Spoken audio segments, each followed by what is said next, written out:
Good morning, everybody. Welcome to Monday, week 2 of our broadcast here at home with APS. I'm Miss Jacobson. I want to say good morning to you and all your brothers and sisters and cousins and to your grown-ups at your house. I'm glad that you joined us again. This morning, before we get started, we want to give some shout-outs to some special people who are joining us and watching. First of all, we want to say hello to the students, staff, and families of Mission Avenue Elementary School here in Albuquerque. Their principal, Frances Garcia, and her dog, Zoe, are reading a book called Yertle the Turtle today. And we want to make sure that all of the boys and girls at Mission Avenue, as well as all of our other elementary schools, are reading during their school closure. Keep your reading skills up. And read to people, read with people, and then read for somebody else. So make sure that you are keeping your reading going. We also want to give a shout out to our friends in the UNM Sign Language teacher program at the University of New Mexico. And we have some special guests joining that group today who are observing our interpreter, Mr. Kim Corwin, and they are joining us from New York. So welcome to that team. And then we know that we have a group of teacher preparation candidates in Italy who are joining us today. And so we want to say thank you for being here. We are happy to hear from all of you and happy that you're hearing about our work even so far away. And we wish you all well and hope that you stay well during these closures and during this difficult time. We've got a lot of wonderful things coming for you this week. I want to give you a heads up about Friday in the 9 o'clock hour. We are going to start a process called Fun Friday. I know that a lot of you boys and girls have Fun Fridays when you're in school, where you may have self-selection or you may have special activities or a field trip or an assembly or something like, or a guest. Since we can't go on a field trip, we're going to bring the field trip to you. And our friend Bob Meyer from the International Rattlesnake Museum will be here on Friday at 9 o'clock, and he is bringing some of his wonderful reptilian friends to come and visit. So you don't want to miss that. So join us on Friday at 9. So let's get on with our day. We've got a lot of learning to do, a lot of things to practice. Pull out your thinking caps, put them on, make sure you turn on those brains, and let's get them going, and let's get started with another day of At Home with APS. Good morning, students. Welcome back to At Home with APS. I am Miss Rachel. I'm a teacher support specialist here at Albuquerque Public Schools. Today we're going to be learning about the magic E pattern, but we're going to warm up first by writing some letters and practicing the sounds that those letters make. So all you're going to need for this lesson, if you're following along with me at home, is a piece of paper, a pencil, and if you have it, 3 different colors. You can use markers, crayons, or colored pencil. But if you don't have that, don't worry, you can just use a pencil. So in first grade, you have practiced vowel sounds, digraphs, and maybe even glued sounds. It's important that you can make the sounds that those letters make so that you can read independently and fluently. I'm going to divide this chart here into 3 sections so that we can practice our vowels, digraphs, and glued sounds. So to do that, I'm just going to draw 2 straight lines across my paper so I can keep my letter parts separate. Let's start with our vowels. I like to do my vowels in red or pink because they're really important letters. Vowels can make more than one sound, and we need them in every single word. So let's start by writing our vowels. Ready? A, E, I,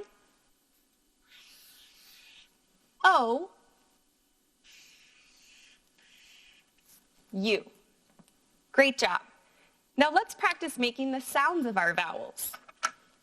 Every vowel has a keyword to help us remember the sound. Repeat after me. Ready? A, apple, a. Great job. E, ed, e. I, it, I. Great. O, octopus, ah. U, up, Nice job, friends. Next, we're going to move on to our digraphs, but don't forget our vowels. We're going to come back to those at the end of this lesson to practice the long vowel sound. I chose yellow for my digraph sounds. You can use whatever color you'd like. Remember that digraphs are two letters put together to make a new sound. Today we're going to practice our digraphs that have the letter H in them. Let's begin. CH,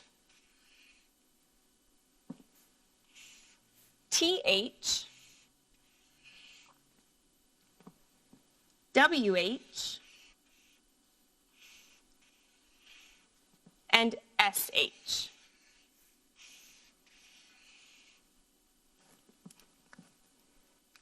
Just like with our vowels, our digraphs have a keyword to help us remember the sound. Repeat after me. CH, chin, ch. Great. TH, thumb, WH, whistle, w. SH, ship, sh. Great job. And last, we're going to practice our glued sounds.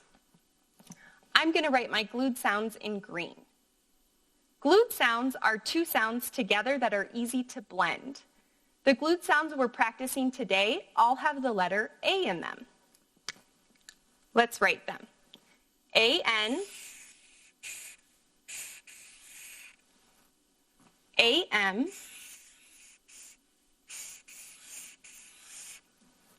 and A-L-L.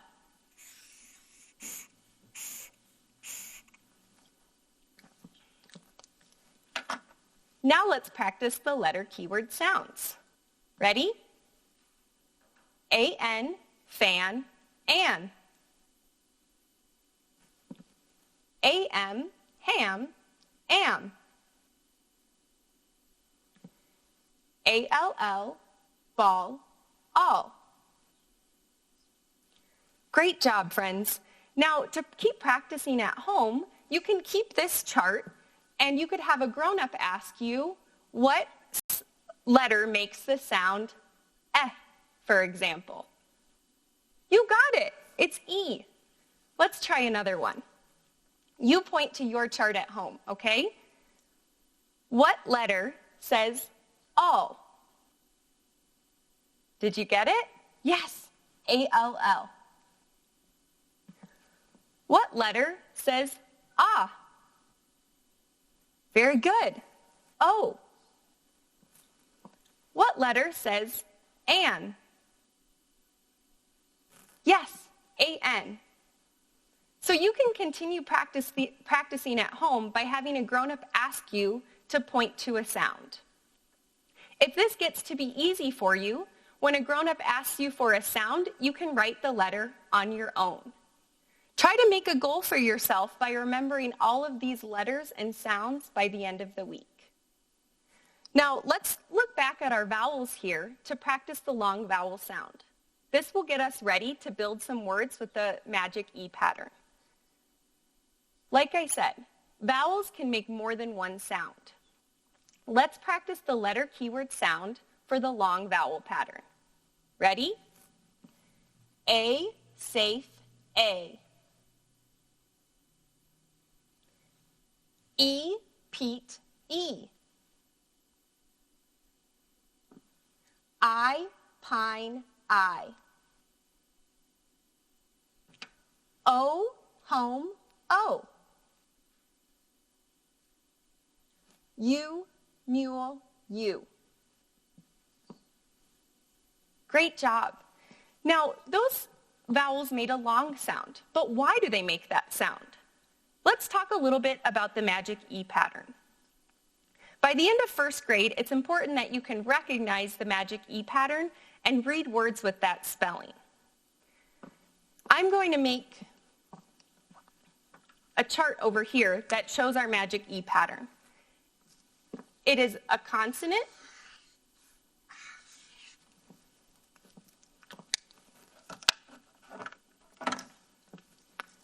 with a vowel, followed by another consonant, and then the letter E.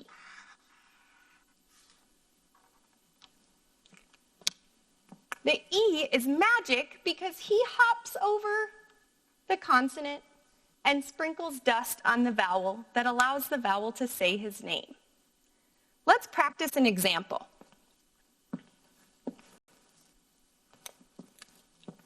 This word is the word not. N, a, t. The O is saying its short name. Listen to how the word changes as I add the magic E.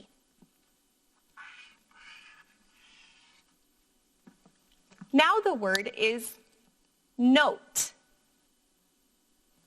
Not, note. Can you hear the difference? Exactly. The O is now making the long sound because his friend E sprinkled his magic dust to let him say his name. Let's try one more.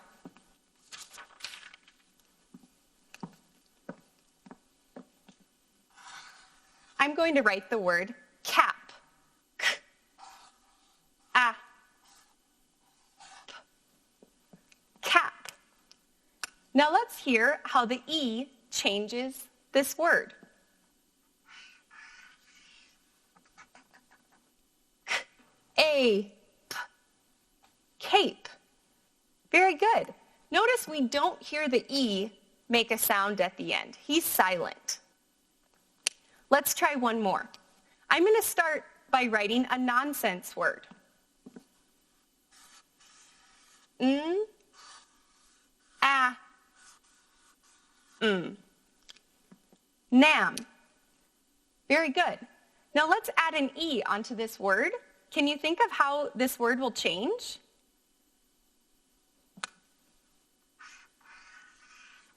Yes, it makes our A say its long name. Now we have the word name. Very good. Let's practice a few more. I have some photos here of pictures that have the magic E spelling. My first one here is a wave. I think about waves in the ocean. I think about how I can wave to you at home. Think about how we might spell that word wave. I hear a long A sound. Do you? Great.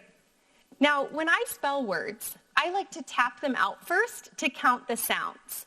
I like to use my arm to count the sounds that I hear in a word. Tap along with me.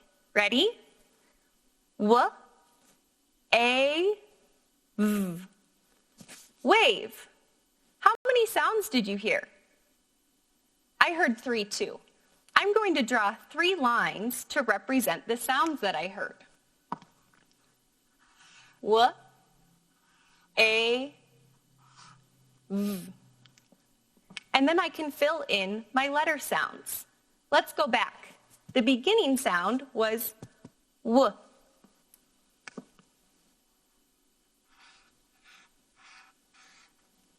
The middle sound was A.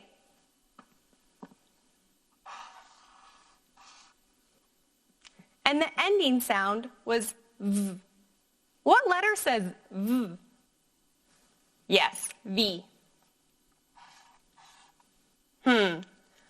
I think I'm forgetting something. I know we were practicing the magic E sound, but I don't see an E in my word. I need to double check. W, A, V. I heard a long A. That means we need an E at the end to sprinkle dust on his friend A. There, I fixed it. Now I have the word W-A-V. Wave. Very good. Let's try another. This is a picture of a kite.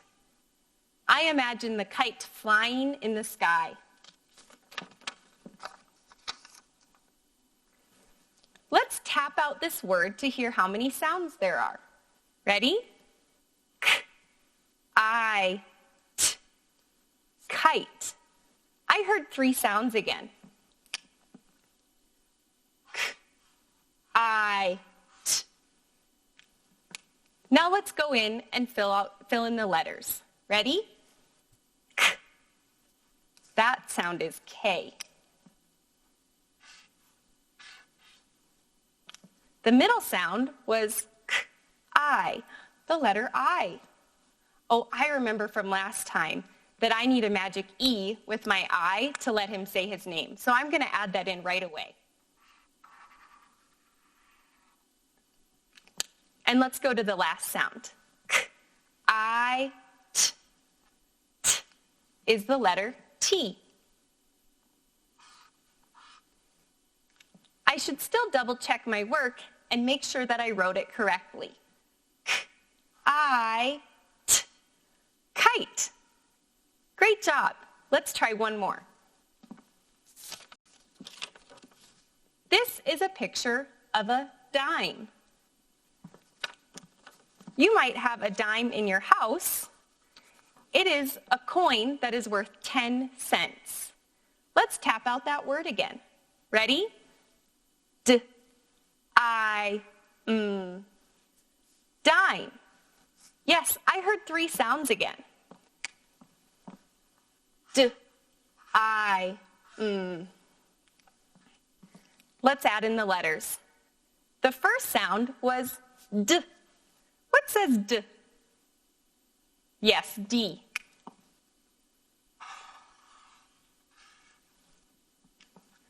The middle sound was I. D-I. Oh, just like my last word, I hear a long vowel sound, so I'm going to add on my magic E.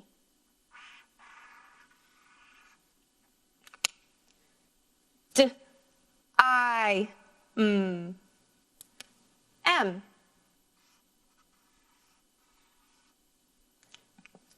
Let's check my work. D-I-M. Dime. Did we get it? Great job.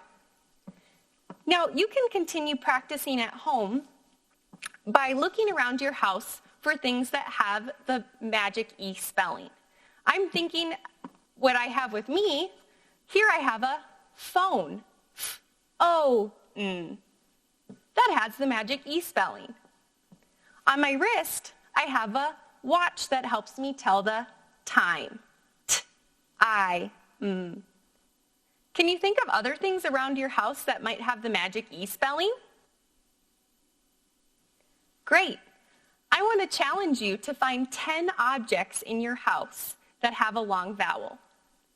You can sort them by the type of vowel they have. For example, if I had a kite and a dime at home, I could put them together. They both have the long I sound. Hunt for objects around your house and put them into groups by what vowel they have. Remember, your goal is to be able to read words with the magic E spelling. For the last part of our lesson today, we're going to practice some sight words. Sight words are words that don't follow the rules, and you usually can't sound them out. But they appear in text a lot, so you need to be able to read them. I'm going to make some lined paper here so that we can practice skywriting our words. You can do this with me at home if you've got a piece of paper and a pencil.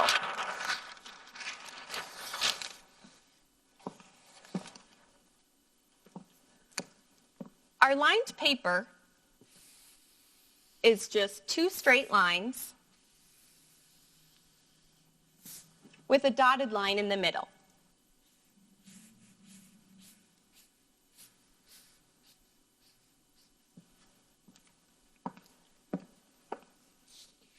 The first word we are going to practice is were. Were you going to go to the store today? Were. Now, when I practice sight words, I like to move my body a little bit. So think about how you could make this word with your body. W, E, R, E. Great job.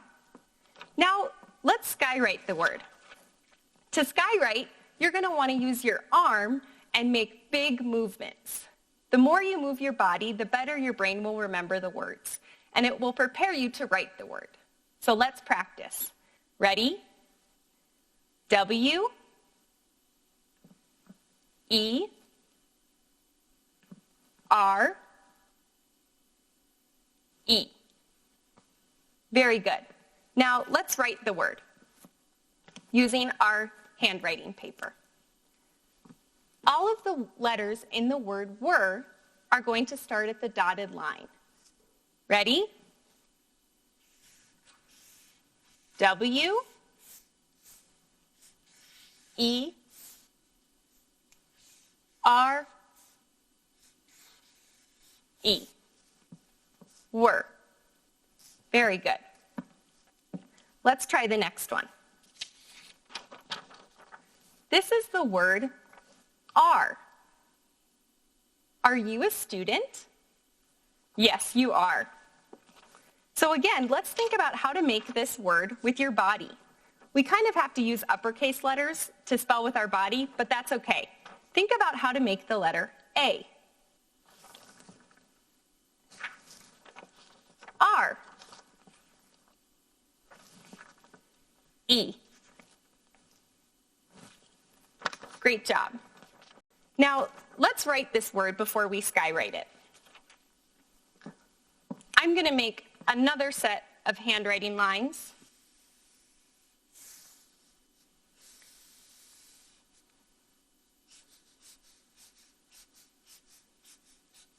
And let's write the letters. A, R, E. R. Now let's practice skywriting. Get your arm up and ready. A, R, E. R. Very good. I found some sentences that have our sight words in them. Let's hunt for our sight word in this sentence. Were you at the movies last week? Do you see the word were? So do I. It's right here. I'm going to circle our sight word were.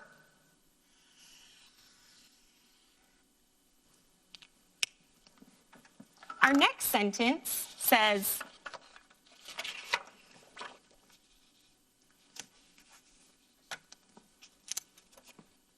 you are a super student. Can you see the word are? Very good. It's the second word in our sentence. Let's circle the word are. Great job. Now, while you're at home, I'd like you to look for these words in books or magazines or newspapers or anything that has words on it at home. Count how many times you can find the words were and are at home. Keep skywriting so that you can remember how to spell these words. Thank you for joining us today. Stay tuned for a read aloud and another episode of At Home with APS. Bye.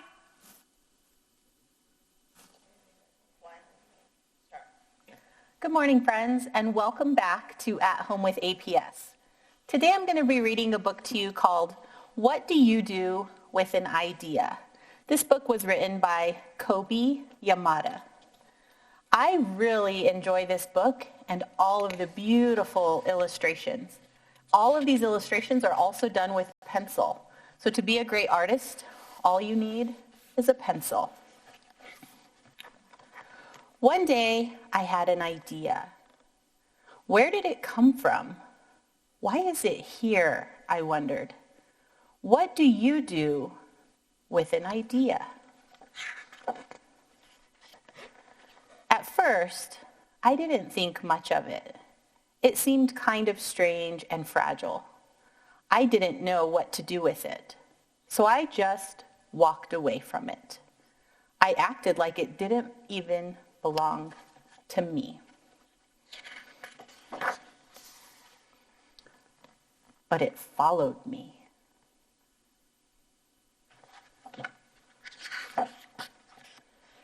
I worried what others would think. What would people say about my idea? I kept it to myself. I hid it away and didn't talk about it. I tried to act like everything was the same as it was before my idea showed up. Have you ever had an idea? Did it stay with you?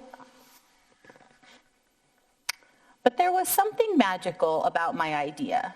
I had to admit, I felt better and happier when it was around.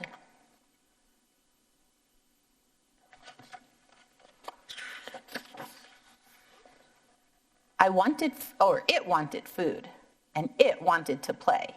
Actually, it wanted a lot of attention.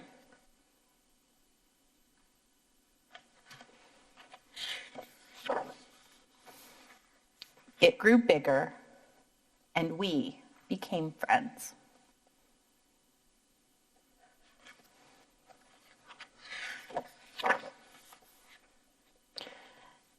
I showed it to other people even though I was afraid of what they would say.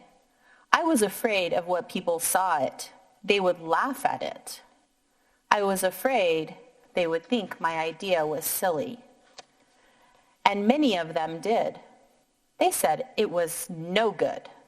They said it was too weird. They said it was a waste of time and that it would never become anything. And at first, I believed them. I actually thought about giving up on my idea. I almost listened to them. But then I realized, what do they know?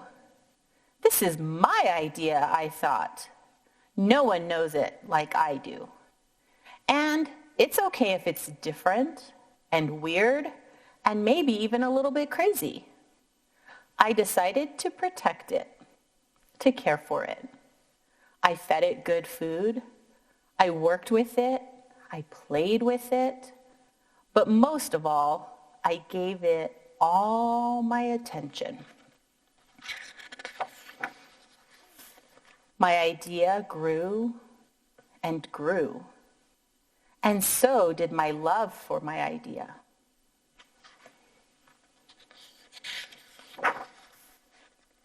I built it a new house, one with an open roof where it could look up at the stars, a place where it could be safe to dream.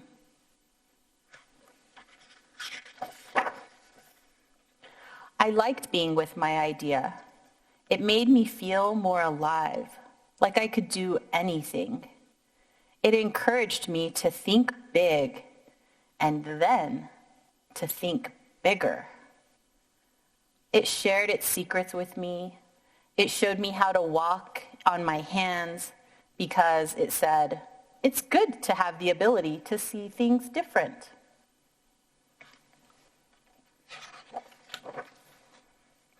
I couldn't imagine my life without it.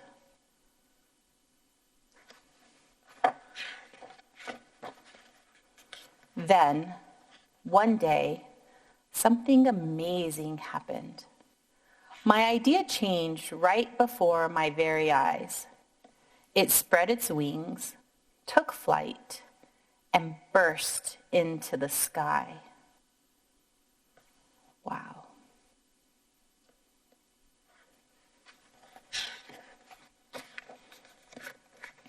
I don't know how to describe it, but it went from being here to being everywhere. It wasn't just part of me anymore. It was now part of everything. And then I realized what you do with an idea. You change the world.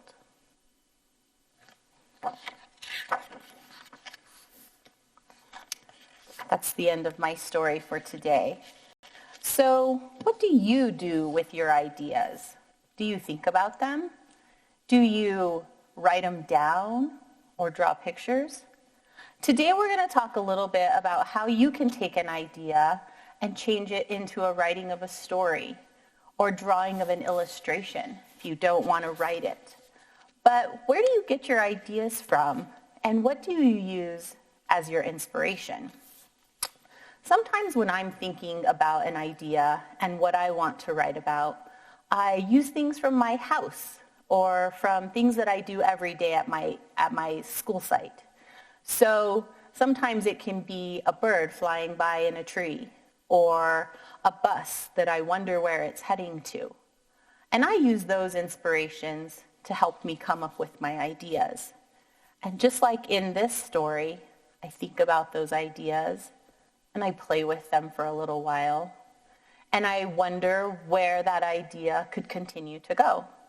So today, when you're at home and you're thinking about what you're going to write about, think about some things that might be weird or silly or people don't really understand, just like in my story.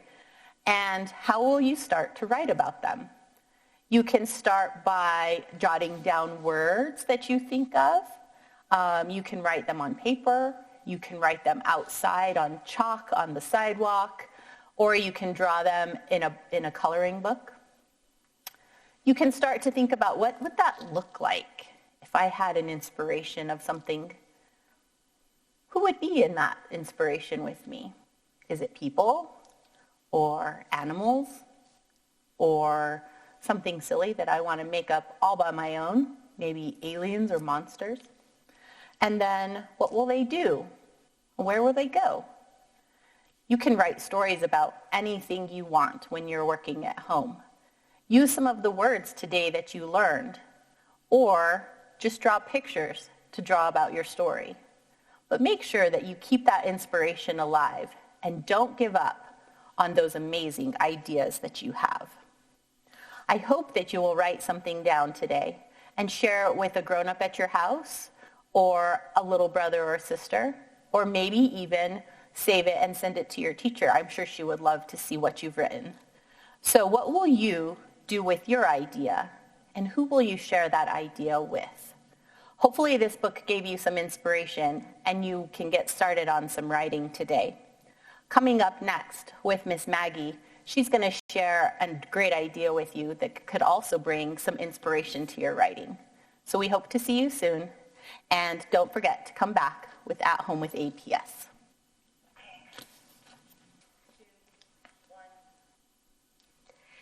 Good morning, students. My name is Miss Maggie, and I am here today to talk with you a little bit about the word calm. Can you say the word calm? I'll show you what the word looks like. This is the word calm.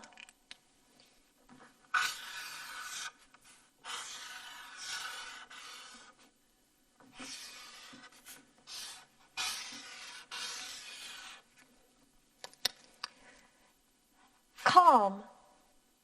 Read the word with me. Calm. What do you think that word means? Calm is an emotion. It's a feeling that we have. And it's a way that we express ourselves when our emotions are not heightened. We're not feeling nervous. We're not feeling anxious or angry or overexcited. We're at a level state where we feel pretty content.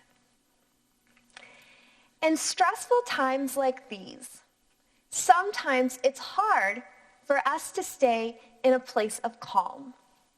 We may feel heightened by things going around in our home or things going around in the world that may make us feel a little nervous or maybe even a little upset.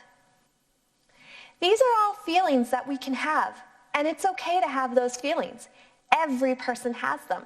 Even the grown-ups in your home, they have feelings like these as well.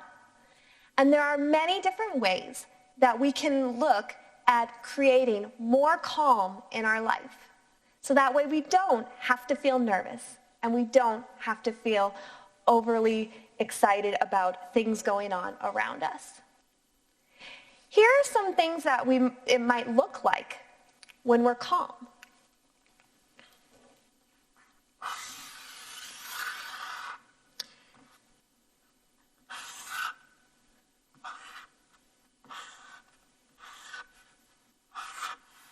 We may feel content.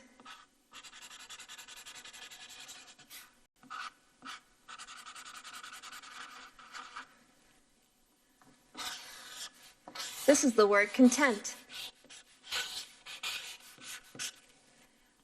We might feel quiet, a sense of quiet.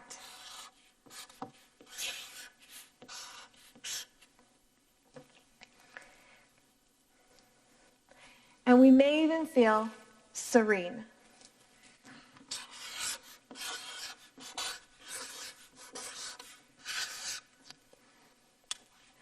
When we feel like this, we are able to think about the things in our life and make more sense of what's going on around us. When we get to heightened levels, it's harder for us to calm ourselves down. I want you to think for a minute about something that might take you out of calm.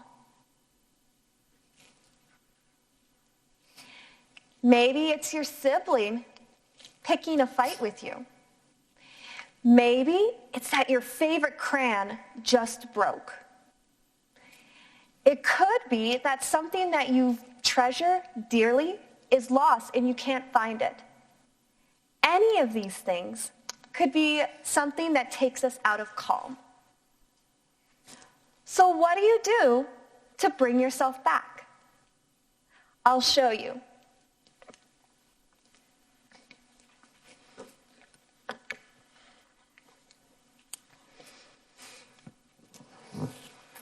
Today we're going to talk about how to make our own calming kit to bring us back to a sense of calm. When you feel upset, or you feel nervous, or you feel anxious, having your own calming kit can be a great way to bring yourself back to that serene place where you feel calm, content, and quiet. I'm going to share with you some of the things that I have in my own personal calming kit. Because just like you, I get anxious, I get nervous, and sometimes I even get upset. But having a calming kit gives me strategies on how I can calm myself and bring myself back to content. I'm going to share some of those ideas with you today. Here is one idea in my little kit, is I put little cards that have notes of things I can do to bring myself back to a place of calm. One is that I can make a mini book where I can put drawings or words that would make me feel calm. I'll show you how to make a mini book, and you don't even need staples, tape, or hole punches. All you need is just a piece of paper and a pair of scissors. I'll show you how to make that mini book right now. Here's my paper, and here are my scissors. Students, you may need the help of a grown-up for this little mini book that we're going to make. Take your paper and you're going to hold it so that the long way is facing up. You're going to fold the top part down to the bottom part, just like this.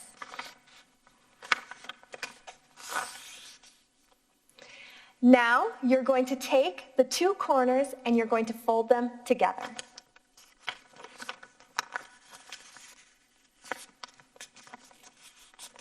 Okay. Now fold it one more time, the same way, with the two corners together.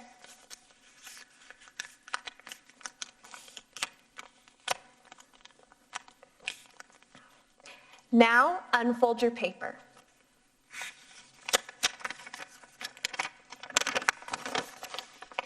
You have 8 different little pieces here. Now what we're going to do is we're going to take this middle part and we're going to fold it over. So now you only see 4. Take your hand and you want to feel for the folded side. This is important. You want to feel for the folded side. This is where you will need the grown-up to help you with the scissors. On this line that you folded here, you're going to cut on the folded edge just to that center. Open your paper back up. See how there's a little hole? This is going to help us make our book. You're going to fold the paper back down. Take the two corners and push them gently in. If you can see, the cut in the paper has made it possible for parts of the paper to fold up. You will bring them together and then fold them one more time.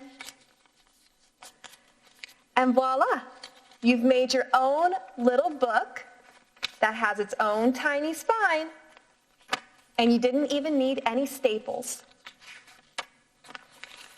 So I like to make little mini books like this, and I like to write words and drawings that make me feel content and make me feel calm. I'll show you a picture of an example.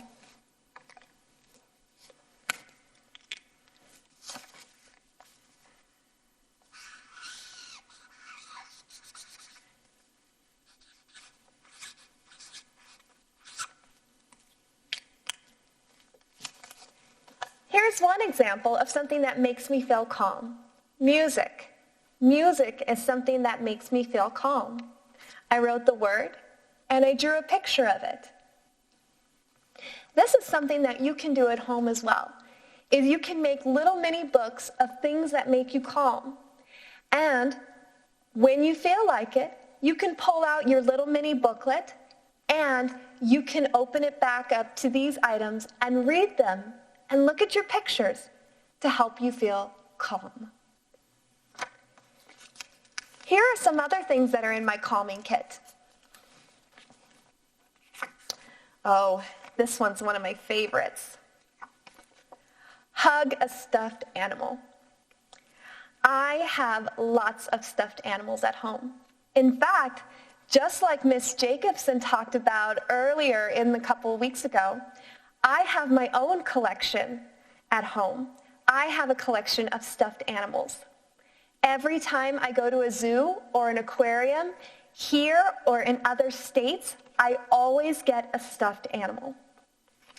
My favorite stuffed animal is a panda bear that I got from the zoo.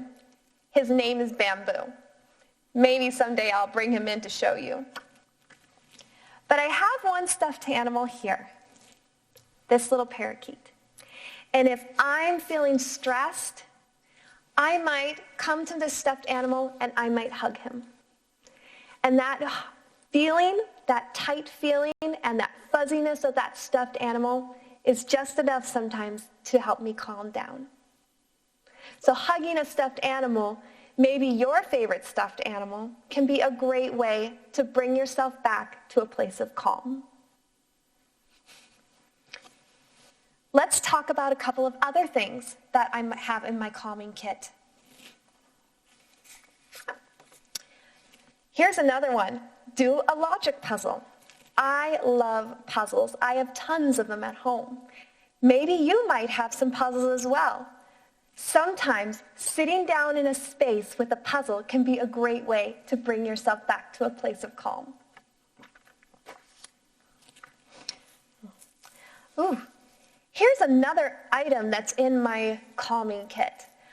I don't only have cards with ideas of things I can do, I also have actual items, things that help me come back to a place of calm.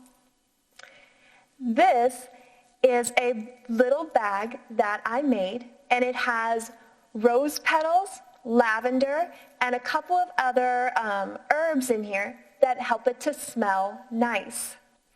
So if I'm feeling stressed out, I can actually come back to this bag that I made with some nice smelling plants, and I can smell it,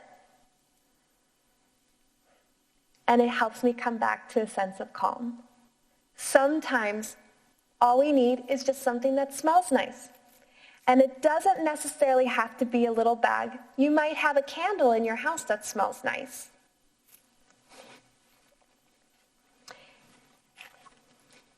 Something else that I have in my calming kit is a little squeezable toy. Sometimes just the feeling of squeezing something can be helpful to keep into a sense of calm. He's very squishy, and it feels good in my hands. You could do the same thing, and it doesn't just have to be a squishy little animal. It could be Play-Doh. It could just be something soft. It could even just be a little pillow.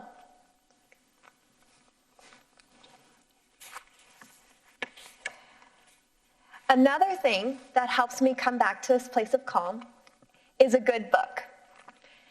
Sometimes just reading a simple story or a funny poem can help me feel better and help me come back to a place of calm. This is one of my favorite books. It's called Zoo Doings. They're animal poems written by Jack Proletsky with pictures by Paolo O. Zielinski. This was published by Scholastic Publishing Company. And it's actually a special edition booklet that's part of the school books that we can get. So sometimes I like to read funny poems in this booklet. They even have some funny pictures.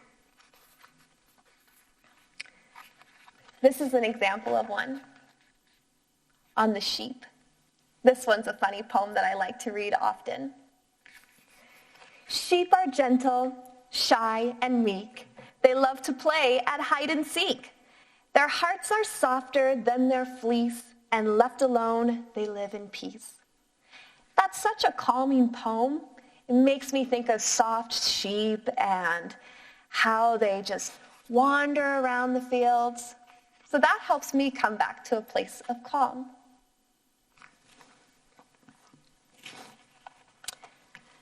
Another thing I love to do is draw and write.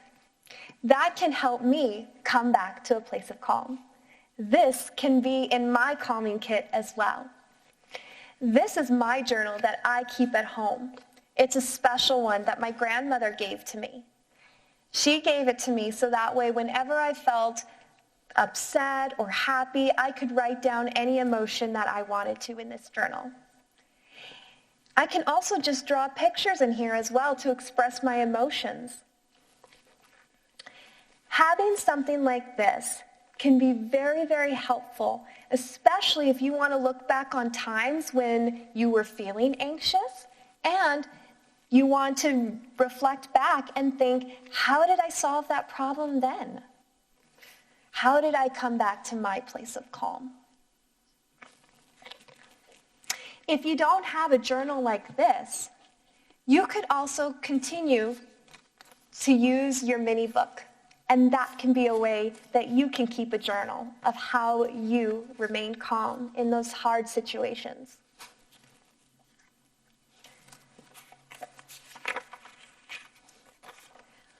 One of the other things I love to do, back to my cards again, of course, is take a walk. Taking a walk, even in a space like your house, can be so helpful. Sometimes I like to just take a walk in my backyard. Sometimes I take a walk outside. Taking a walk can be a great way to just remove myself from the situation and bring myself back to a place of calm. Couple more items in my fun little calming kit. Oh, we talked about this one earlier. Listening to music. Listening to music is such a great way to come back to a place of calm. Maybe you have some favorite songs that you would love to listen to in order to bring yourself back to calm. This one is a great breathing exercise that I like to do to bring myself back to calm when I feel anxious or nervous.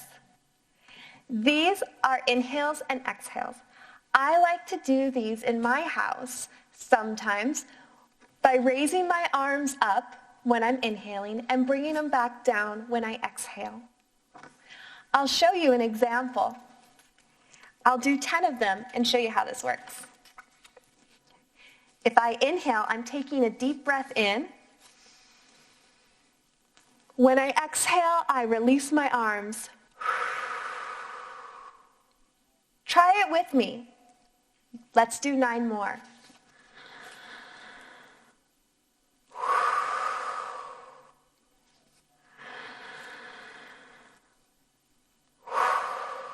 That was 2.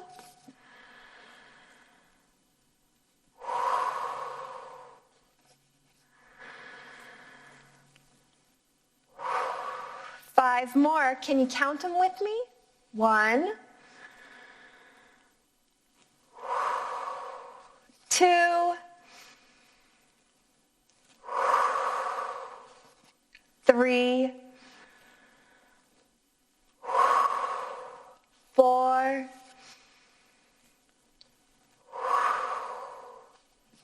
5.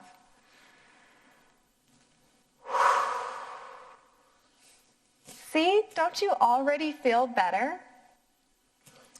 These are just some items that I put together from my own calming kit. You can do the same thing at your home. It doesn't have to be in a basket like this. It could be in paper bags, or it could even just be a corner in your home, in your room, or even just a little space where you have your items for calm. It can be a very helpful conversation to have with your family members to talk about what can you do when you are stressed, when you are anxious, to bring yourself back to places of calm. As many of you know, we are living right now in times that can be stressful for some people. There are so many things going on. So having your own calming kit at home can be a great way to bring yourself to a content place.